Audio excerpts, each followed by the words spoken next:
We received a couple of telephone calls reporting the fire. I understand one of them was a cell phone from a guy driving by that came through the state police. And the other call came from the hotel. Somebody in a room looked out and saw the fire and smoke in the building next door. When the first companies got in here, they had heavy fire and smoke showing from the third floor front windows. And he immediately struck a second alarm. The crews forced their way into the building, found a lot of fire burning on the third floor. The fire had already extended up into the fourth floor. I responded on the second alarm. When I got here, there was heavy fire coming out the front windows on the third and fourth floors. I struck a third alarm and then struck a fourth alarm. The fire extended from the third floor to the fourth floor to the fifth floor, took the roof off. Right now we're transitioned from shutting down all the exterior streams to an interior attack. So I have a couple of crews in the building right now that are doing a little search and reconnaissance in the building to see how stable it is and what we got to do to clean this thing up. There's extensive fire damage to the third, fourth, and fifth floors. The roof is burned off, probably better than half the roof is burned off.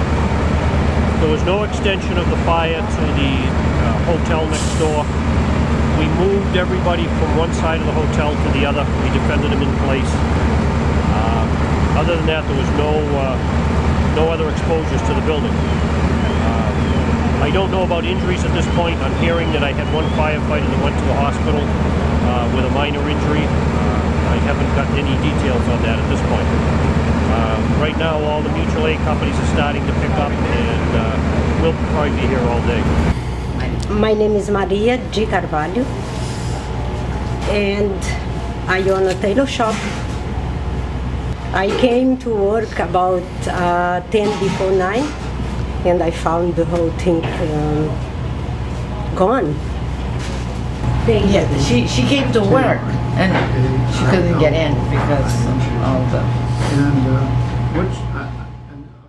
She was making a dress for me, and two pieces, white pants. She called me this morning and she said, "Lucy, I'm sorry to tell you, but you're coming to get your clothes, but the building's on fire." So I get up and I come to see her. She does a good job. She's been sewing my clothes for a long time.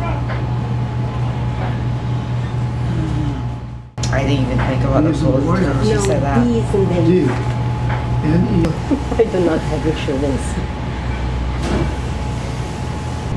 How do you spell last name? I feel so bad for her. She's a hard worker. I went for a walk, and I was coming back, walking down Main Street.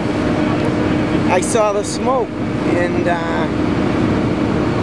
then I seen the fire truck coming down the one way on Main Street, and then I seen it come up here, and I thought it was our building. And then when I turned the corner here to come walking up, I seen the building next to us, flames like 10 feet high. I never seen flames that high. The roof eventually caved in the building, which we had to pull out. There was so much fire in the building that we pulled out to a defensive mode. Originally the guys went in the front door, made it to the third floor, knocked down a large amount of fire.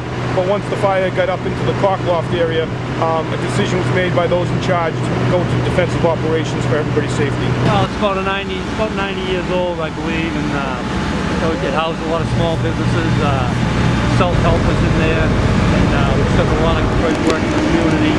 So we're just talking to the state, and we'll try to find what the resources are to get all these people back in business as soon as we can.